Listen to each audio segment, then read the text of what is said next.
Welcome back and thank you for joining A Shark's Perspective. How do you make customer service truly a competitive advantage? The best marketing arrow in your quiver to be on target with the customers you serve, as well as the new ones you want to attract. There are so many examples of products and services that we'd simply pay more to have and use if we knew we'd have less headaches and a better experience from a service standpoint. But that's often not the bait. Most have plenty of phone numbers to call, for example, when to buy, but think how very few have numbers easy to find when you simply need service. So how to use the level of customer service that's provided by that experience to provide better marketing to potential consumers to show them how you can make them feel. John DiJulius is the President and Chief Revolution Officer of the DiJulius Group, a keynote speaker and the best-selling author of 5 customer service books, including The Relationship Economy, Building Stronger Customer Connections in the Digital Age. And on this episode, we'll discuss customer service and customer experience, the youth and wisdom of your CS teams, the relationship costs of digital employee and customer satisfaction, the Customer Service Revolution Conference, chicken sandwiches and sweet tea, that Cleveland baseball team's record, great whites and great hammerheads, and a lot more. So let's tune in to a Chief Revolution Officer with a revolutionary Chief Shark Officer on this episode of A Shark's Perspective. John, thank you so much for joining us today on A Shark's Perspective. If you would, tell us a little bit about your background and your career to date. My pleasure. John DiJulius, Chief Revolution Officer of the DiJulius Group. And the DiJulius Group is a that only focuses on helping businesses build a world-class customer and employee experience. And our purpose is to change the world by creating a customer service revolution. I love the title because I call myself the Chief Shark Officer. So I love when somebody plays it up a little bit different. Tell me about your book that came out in 2020. The Relationship Economy. Yeah, it's the tagline to that is building stronger customer connections in the digital age. And, it's couldn't be more apropos today. Yeah. The fastest growing thing the last 10 years plus has been the digital revolution in all business. And now we've been forced to adopt it even more, even, people who didn't want to adopt it. So it's just about, listen, technology is great. And it creates a lot of conveniences in our lives, but it comes at a significant cost. And that cost is, the relationships. And so it's about balancing the technology and using it for the conveniences while still maintaining what's most important to employee satisfaction, to customer satisfaction, and just overall happiness. And that's, building the relationships with people. Well, I say talk, but I probably use the word complain is probably a better way to describe this, but I complain about this subject a lot. Dig a little bit deeper and tell me what it is that you find that a lot of companies aren't aware of that they're missing from that digital misconnection, if you will. Yeah, listen, technology is not the enemy. Using it to, be exclusive with your customer experiences. So, there's tons of examples of companies penalizing the customer if they call in and want to speak to someone because they're trying to force you to use their cell find the phone number. Right. And then they bury it for that reason, right? And they want to, force you to the self-service kiosks and chat bots. And some of those things are great. And I love them because I don't need to call in, but there is, times where I don't understand and I want to talk to someone about this and I'm not getting my resolution. And that can be very frustrating. And then, they also, we're living in a touchscreen age and that's not generational specific, right? All generations are using devices now more than we ever have. Now, there are generations that have only grown up knowing that, but, people like me and older, that didn't come around for the first 30 years of our lives. But as a result, every generation has reduced people's skills. Because we're texting and hiding behind, social media. And I don't mean it in a negative way. I just mean that, that's the way we're commuting. And there's a difference between connections and connecting, and they're not the same. And so it's also upon us as business leaders to educate our employees on how to build that rapport, because we have generations that have no fault of their own, didn't grow up being forced to do the things we were forced to do for 20, 30 years. Well, you're a noted expert in this field, and I've worked for quite a few different brands and seen this, and I'm always curious as to your opinion, and anybody who that is an expert in the field of customer service and experience as well. I don't necessarily think that when I've seen customer service teams be younger, they're not the ones necessarily suffering from providing bad service. Often it tends to be, at least what I've seen, more of the culture of the company rather than just the youth. And I want to address that because I sometimes can pick too hard on the youth as well. I don't like social media to communicate, where I'd much rather, if I'm buying something that's a complex sale, I want to do it, by phone for somebody to get that real-time interaction. But a lot of times with customer service, it seems so often that we box in it's a younger problem. And I get that because of how technology's evolved over the last 2 decades. But at the same time, if you look at a lot of those teams, it's not necessarily that the younger ones don't communicate as well as the older ones. And I went in thinking that when I saw the last brand that I worked for, and the younger people were communicating just as well as older people, but the leadership was the one that was really having a problem trying to change the culture rather than it just being a young millennial problem. Does that make sense? Yes, couldn't agree with you more. On so many fronts, it is always the problem of leadership, lack of training, lack of soft skill training, enforcing their employees to hide behind policy. Right. Yes. So I bring this back, and yes, it's after the 2-hour window of that you were allowing me to, and you might be a 21-year-old customer service rep, and you can't, sorry, that's our policy. And, I'm mad at you, and there's nothing you can do about it. But so many things. So I have 3 companies and over 150 employees and at least 100 millennials, and they're the best generation. Better than mine. I don't. They're like a thirsty person coming out of a desert. When you give them the relationship building skills, the rapport building skills, they run with it. Maybe because they never had it, but they just start realizing how cool this is. And it's not just trading hours for dollars. It's not just checking in, checking out, booking you an appointment. They were able, they had permission to build, take a little bit more time, ask you about, your last visit, or how the fall is in Tennessee, and being able to do that gives them fulfillment as well. And, my favorite quote, and I'm like you, I get so mad at, my generation that we beat up millennials, all right? 2 ways. 1, we're the generation that raised them, so we're beating up ourselves. But 2, the currency for millennials is purpose. And you walk into any Chick-fil-A, you walk into any Ritz-Carlton, any Starbucks, whatever you deem as and they're millennials, they're kids, and they're certainly my pleasure. And it's the training, it's the culture, and they love that, and they're rock stars. Mm-hmm. I don't agree with any of it. Yeah, well, it is still fun to be the old man yelling at kids to get out of his yard.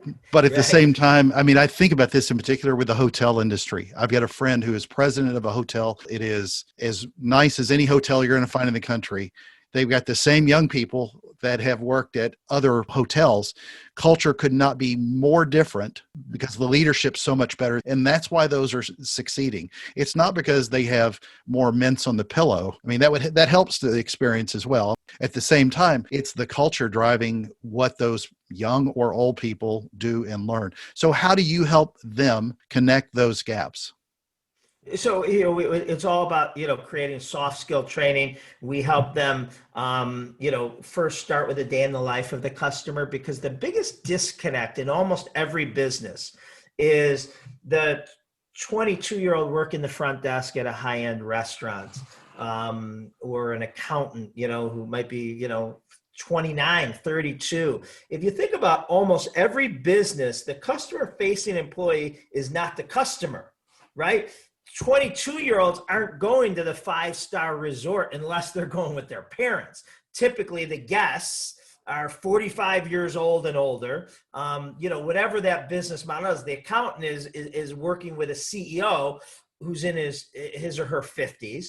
And it doesn't mean we change who we hire, but you have to, understand a day in their life and why they're hard to get a hold of and why they might be on edge and why they might be exhausted and why they might. And so you're more present, have more compassion and empathy, and understand how your expertise can really help, save their day, make their day, whatever that may look like. So, creating some non-negotiable standards are probably our most popular thing that we teach, everyone to do, is to build relationships, is focus on people's Ford, F-O-R-D.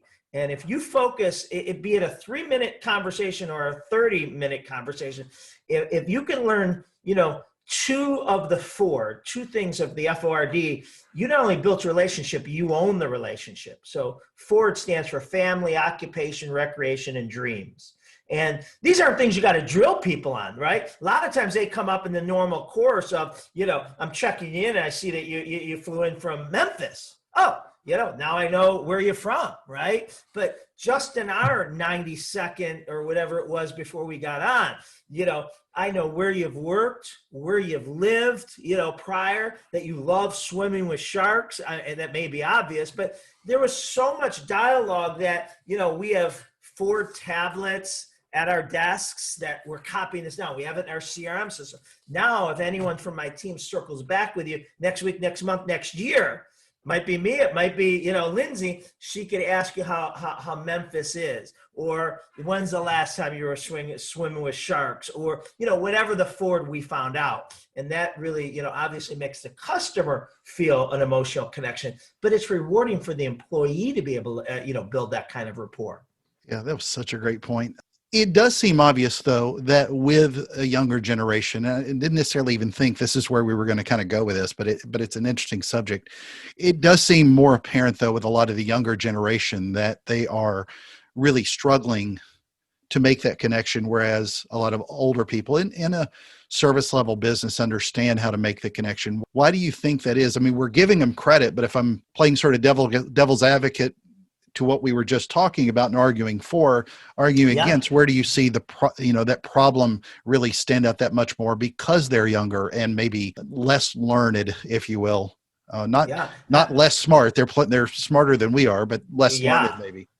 They're at no fault of their own. They're relationship disadvantaged. Okay. They grew up only in a touchscreen digital age where you and I, I'm guessing maybe you were. Yeah, I'm a rotary phone. Yeah. Yeah. Right. You and I, we had to look people in the eye. We, didn't have, electronics. We had to play outside until the ball hit us in the face because it got too dark. Right. So they grew up primarily in the relationship. The touchscreen age. 40% of employees today have a boss that's younger than them. So, old guys like us, are working because of the reliance on the digital age.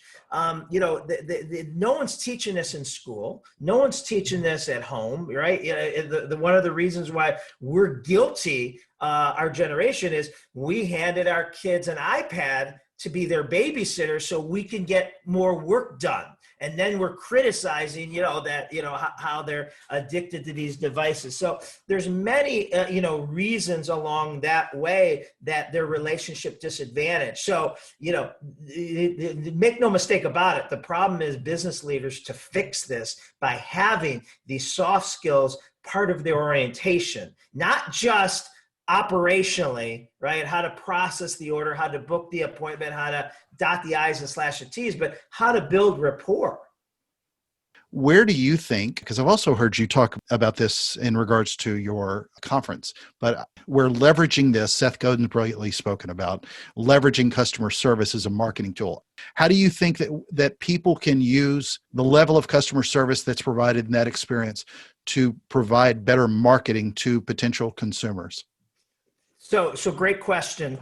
The number one thing today to make a company be the brand customers can't live without are those that make a customer and employee feel something. All right. And that's critical because most, interactions today are transactions and there's no feeling. It's a push of a button. It's a one click and it's whatever. And so when you go into marketing, that's why to Apple, you'll never see a commercial that, talks about the weight of their product, the speed, the RAM, but they are conveying an emotional feeling that, FOMO, right? I got to have it.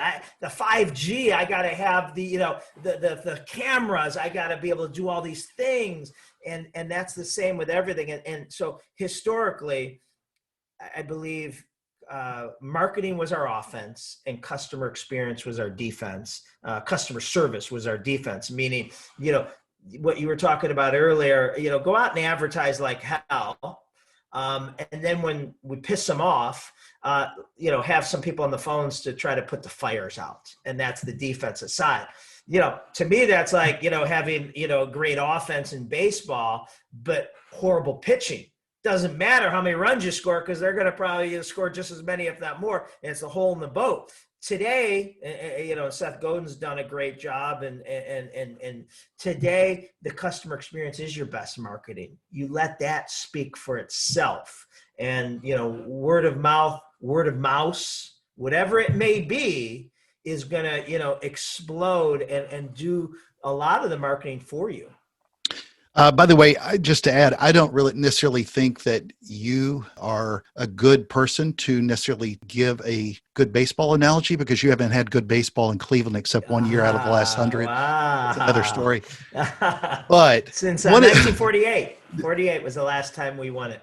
Gosh, you brought up when we were talking about Seth, it made me think about something as well, though. There are a lot of us that have been talking about this for years. Seth brings it up and people listen. And I love it because at least more people are listening to it. But you've probably said some of the exact same things before. Why do you think business leaders sometimes just don't listen to a lot of the experts out there that have been screaming this for years? It's hard work. It's everything, that I think any expert talks about. It's easy. It's not complicated in theory, but it's hard work. So the reason why customer experience has been late to the game from a business standpoint is it is so much easier to slash prices. It is so much easier to buy a failing competitor and gain their market. Advertise. Outsource, right? Advertise, outsource to, your call center to some third world. Those are all short-term gains that will help immediately. But in 6 months, 12 months, 18 months, you're probably in a worse position than you were doing this. It's the compound effect of the crash diet, that you need to lose 10 pounds, for your reunion. Well, if you do that in a week, you're probably putting 12 back on the day after the reunion. Customer service, whether you do or you don't, doesn't matter today. Whether I train my new employees on soft skill, building rapport, service recovery, compassion and empathy, or I don't, has no bearing on what my sales will be this week or this month. If I call that client back who gave us a 3 out of 5 or whatever, or complained online, if I call her back or I don't, isn't going to change anything. However, in 6 months, in 10 months, that customer experience is increasing the retention rates, is increasing the lifetime value, is allowing us to advertise less because of the referrals and all those things. But most people aren't patient we want the microwave.com, thing that it flicks a switch and we see results today. Yeah, the churn is worth as much as the burn. I mean, you can not help one customer to go get 2 new ones, but in 6 months, you've lost 3. That's what I Right. always used to scream about. Yeah, yeah. It goes with everything. If there's a compound effect by Darren Hardy. Love the book. One of the best books I've ever read. Make my kids read it. All that, but it goes for him. If you have a donut for lunch today, or you don't, or you eat a salad, it doesn't matter today. I don't look at you and say, "Whoa, shark." What'd you have for lunch? You look the same, way the same. And tomorrow, now in 6 months, whichever one you choose to make a habit, there will be a significant gain. Same thing as if you save 2% of your paycheck in your 401k this week, or you don't, you're not going to pull up your statement and say, "Oh my God, I am a millionaire," but in 30 years, there is going to be a significant, compound effect one way or the other, that if you did it and I didn't, I'm still working it. And it's the same thing with customer experience. And customer experience is a long-term play. And most people don't have the patience and, feel that the shareholders or whoever need to be satisfied today. Yeah, I get my mind fixated on donuts now as well. So yelling squirrel. One of the things that I always, because I also have worked heavily with reputation management, with a lot of social listening, it was really pulling in marketing closer to customer service and working more together. But I wish more people would cross-train with customer service as well. And I don't find that nearly enough. It seems like we have good customer service teams, but it's very rare that anybody other than the sales team, for example, has really heard directly from the customer inside the four walls of a lot of businesses, unless you're maybe the receptionist who took an irate phone call. It's very rare that somebody hears that other than customer service or your sales team. Are you seeing any sort of trend, though, with the companies you work with to get people to cross-train more often?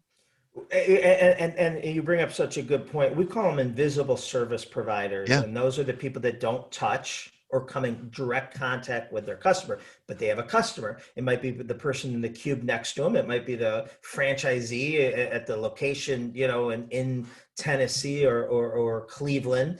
And they don't realize that they have a customer, and they don't, to no fault of their own. It's the leadership's, the company's problem. They don't realize how their impact affects literally the customer experience. I love to tell this story. When I was in college, I worked at UPS and I loaded trucks in the middle of the night.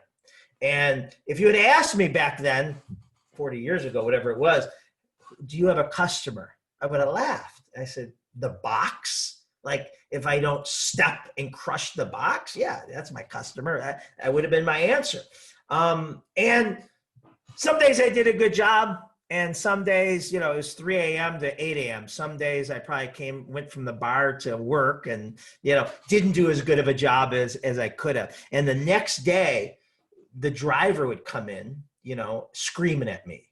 And, I was like, "Screw you, pal. Like, you make a ton of money." To me, they were millionaires. Graduate from college, go driving. And I'm driving a UPS truck, and I have a new wife of less than 2 years and a 6-month at home, and I am running to the door. "Can you sign this?" And I'm skipping breaks, I'm skipping lunches because I want to get home. And I remember, this happened multiple times, but I remember this is how long ago it was. I go to a payphone at 4 o'clock in the afternoon. I say, "Honey, I got 2 more stops. I'll be home. I'll be back in the warehouse by 5. I'll be home by 5:15. Make dinner, make reservations. We'll have the whole night." And then I go and grab the last package that was misloaded by a lazy preloader. And it was where I was at 9 in the morning. And now it's, now I got to drive across town in rush hour, and I'm not going to be home until 6:30, 7 o'clock. But here's the thing.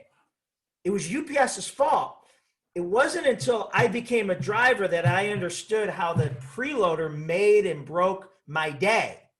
And UPS never taught me who my customer was and how I affect, and not only, was the driver my customer, but that person probably was expecting a package at 9:15, like they always get their packages at 9:15. And they had a customer coming to pick up something at their store that is pissed on the domino effect that happened.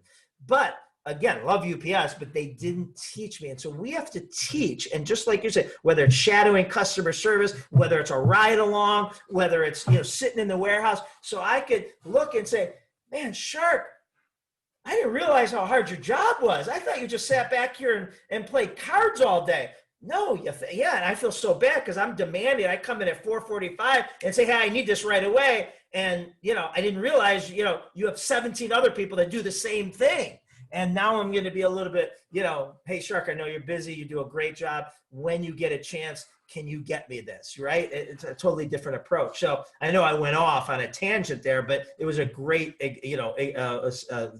point that you brought up about the invisible service providers and the organizational teamwork. Even if I'm customer service and you're sales, I'm mad at you for overpromising, and now I have to deliver what you overpromised just to get them to sign the contract, and vice versa, but I need to see what that's like and why, if you don't make that promise, we're going to lose them to our competitor. And, now I understand, that you're not just bullshitting to sign and get a bigger commission. You're, keeping the business in house. And vice versa. You, the sales, the account executive that's out running around needs to understand how I have to pay for those promises. And, I get beat up because of it. And those things, customer facing positions aren't, realizing how they affect each other. Well, it's very rare, and I say this except with with larger companies, it's almost a standard this way that you find this disconnection. At smaller ones, you generally find a little more just because you're wearing many hats. Right. But Right. if you're at a larger company, if you're on the marketing advertising side, most of the time, the only time you're going to hear from a customer is when you read an NPS score or you listen to some calls through a call intelligence software. And that drove conversions. I've been there as well, or saw it on reputation management. Saw it through your what somebody posted as a complaint on a social feed. If you're in accounting or billing, unless somebody's late on the bill, you're probably not going to know who the customer is. Unless you're sales and the customer tells you himself, they're not interacting most of the time with, hey, how did John Smith or Mary Susan do? You're not asking the marketing department. And unfortunately, so many of the departments are so disconnected. Because if you ask most people, most companies, other than seeing somebody's name on an invoice or looking in a database and seeing CRM data about them, very few people know any of their customers by name. And it's really kind of a sad state that we've gotten to that point. But I know it becomes a real problem from a growth standpoint because you're losing as many or more. And until then, that's when people start to notice. But tell me a little bit about the customer service revolution. Well, it was 12 years. We've had it in Cleveland every fall, every October, and it's just gotten bigger and bigger. And last year, it's a conference for customer service? It is and it isn't. We have motivation, we have leadership, we have social media, we have, people in all, which all supports the customer experience, right? And the employee experience. So it's usually, it's always 2 days in the fall. And this year we had to pivot to a virtual. So we had it every Thursday in October, Thursday afternoon, and we had 1,400 leaders register, and we've had a lot of your guests, Guy Kawasaki and Seth Godin, and we had Ken Blanchard and Jesse Itzler and Tom Bilyeu, and just a host of others. So it was really good. We hope that next year we can go back to the live because I don't think anything ever replicates the energy. I have people that say, I don't know if it will.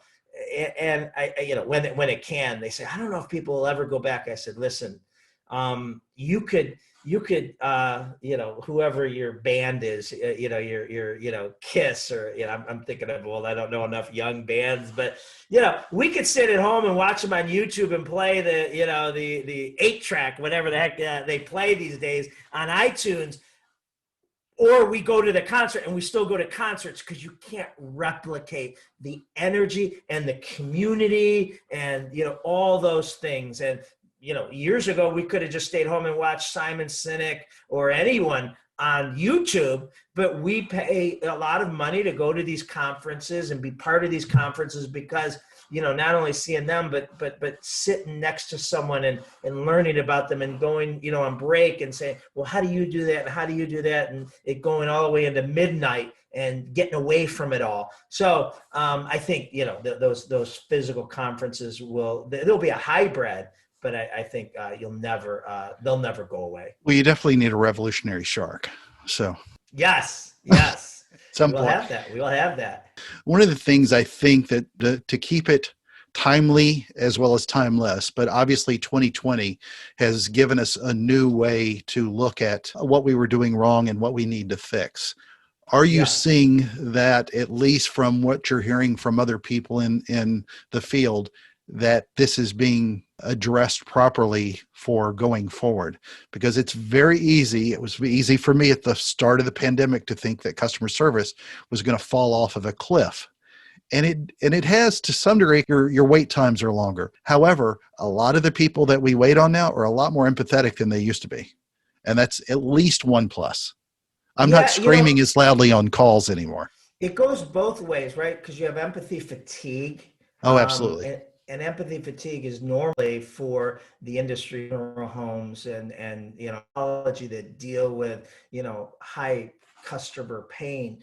But now we all are dealing with people who have more shit going on in their life. And those businesses that can be an escape and provide, a rapport, be it for 3 minutes, 3 seconds, whatever, that we're not timed. Imagine our dialogue if, our bosses said we had to do this podcast in less than 6 minutes, right? It would be like, all right, I got, and you'd be asking the questions a lot quicker and you'd be forcing me to answer it. And, what experience would that have been? But going down rabbit holes is some of the best experiences that you could have when it's not, overly structured. I think listen, I keep on saying there's so many gifts in this pandemic if you look for them, if you're not a victim. And I have no doubt that the most successful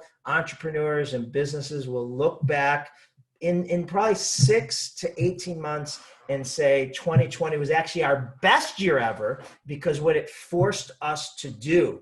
And, we've already seen that. And so many of our clients have done that. So from customer experience, employee experience to,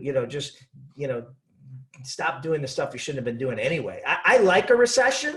None of my businesses do better in a recession, but my competitors do so much worse. And I think a recession is like a business enema, right? And it just does a cleaning for the industry that, we had competitors out there giving us all a bad name. Well, they're gone. Now there's a bigger market to go after, less of us available to go get it. So I have a filter system. Almost anything, I'm going to turn it into a positive. Even an enema. A business enema. There you go. Well, John, I ask this of all my guests, since you're on a shark's perspective, what is your favorite kind of shark and why? The great white, if that's a thing, because that's the only name. The great white shark, absolutely. Yeah. All right. Hammerhead, that's a shark, right? Absolutely. Okay, I don't know sharks. Yeah, that well, you even have great hammerheads. I've been swimming with both before, so great hammerheads are huge and beautiful as well. Well, John, it's a special time in my show. Are you ready for the 5 most interesting and important questions that you're going to I thought that was the first one. That's sort of a teaser. Okay. These are more so we get to know you a little bit better. It's not as hard as that. No, it's a lot easier than that. Let's talk Fords. Ford Mustang or Ford Bronco? I love the Bronco that they're building. The new one, the new Bronco looks good. It looks so cool. My youngest son needs a car, and I want that car, so I might use it as an excuse that I'm buying it for him. Yeah, there you go. All right, number 2. You mentioned this earlier, and I'm a big fan of these guys, but you're welcome to pick the other. We're talking a little bit about service as well. It's Chick-fil-A or Popeyes? Which one of the chicken sandwiches are you going for? Chick-fil-A. I think Chick-fil-A is the Ritz-Carlton of all fast food restaurants. I could wait an hour and a half for their sandwich and iced tea, and it's worth it. And they're polite, nice about it. This probably won't help me get a speaking Where we live, Popeyes, but there's no yeah. Popeyes, or very few. So Well, their sandwich is fantastic. I've just had issues with waiting Sure. too long and the employees being rude. All right, we talked a little bit about the lowly Indians in Yes. baseball, but number 3 is Omar Vizquel or Kenny Lofton. Omar Vizquel. Yeah, it's kind of hard to beat. Yeah, I mean, he's gonna make the Hall of Fame. Absolutely. All right, number 4, we talked a little bit about donuts. Krispy Kreme or Dunkin'? God, double stuff Oreos. I haven't had a donut. I haven't had it. Is that crispy? That's crispy, isn't it? No. Was that Dunkin'? Oreos is no, neither. You'll take double stuff. Yeah. No, one of them's got an Oreo cookie though. Maybe I haven't had a donut in a long time. So again, I was probably more educated on the Sharks, but I do have my weaknesses. It's more the double stuffed Oreos, and I always say my last meal would be a big bag of double stuffed Oreos and a gallon of milk. So I'm not good on the donuts. Sorry. Well, you'll live a little bit longer. And number 5, and the most important question you're going to be asked today is biscuits or cornbread? Cornbread. Good man. That's a Southern question. We don't have that up here. Yeah, they do. I get biscuits when I'm in New York at the office all the time too. So it's harder to find, but biscuits are up pretty. Here, it's pizza or pizza. True. Yeah, but you live in between. So you got Chicago versus New York. It's a different kind of pizza. So John, where can people find out more about you, your company, get a copy of the book and more? DiJuliusGroup.com, DiJuliusGroup.com, or John@DiJuliusGroup.com. You can email me any questions or anything. Be happy to help. Awesome. John, it's been an honor and a pleasure. Thank you again for being with us today on A Shark's Perspective. My pleasure. Thanks for having me.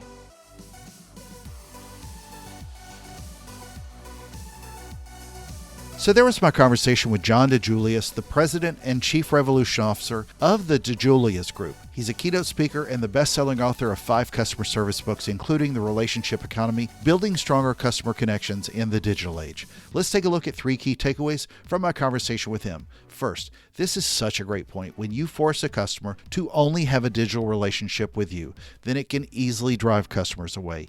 Sure, we use devices and websites more, but if there's a complex issue that's better discussed by phone, for example, then it shouldn't require Indiana Jones to be the only one able to find the lost treasure of your buried phone number. And not everyone loves those pre-populated chatbots that don't answer important questions. And listen, if you do digital only, and if I can replicate that product or service, then I can very quickly make the experience better elsewhere, and I'll take your customer away if I'm a competitor. Second, good customer service is not a problem because of the young or the old. Does it help to have more wisdom in someone? Sure. But with serving a customer, great customer service, that rests on leadership. It's the processes and procedures. It's the training and the culture. It's not because a group has some gray hair, nor is it because another younger group has a lot of tattoos. Luckily, I fall into both of those categories, so there you go. But don't blame an age group on serving customers without, as a leader, taking a really hard look in the mirror. As John said, the biggest disconnect is often that the employee serving the customer isn't a customer themselves and doesn't reflect one. That can create a real environment where the employee doesn't have empathy because they don't understand the problem. John employs the Ford method, where when you untangle that acronym, the employee should relate by family, occupation, recreation, or dreams. It's simply there to help build relationships and empathy with customers. Third, as simply as I can put it, great customer service today means higher revenue tomorrow. I so often talk about lead gen tips and increasing sales and acquisition, but the churn and burn that often consumes many companies can simply drive current customers away because of a lack of good service. There is a heavy price when you cannot help serve one customer in order to get 2 new ones. Quite simply, in 6 months, you've lost 3 customers. This is such a problem for companies who have an acquisition addiction problem, and the price falls back on service. Got a question? Send me an email to kenneth@asharksperspective.com. Thank you again for the privilege of your time. We definitely need a revolution in experience and service. So keep swimming, everyone, and join us on the next episode of A Shark's Perspective.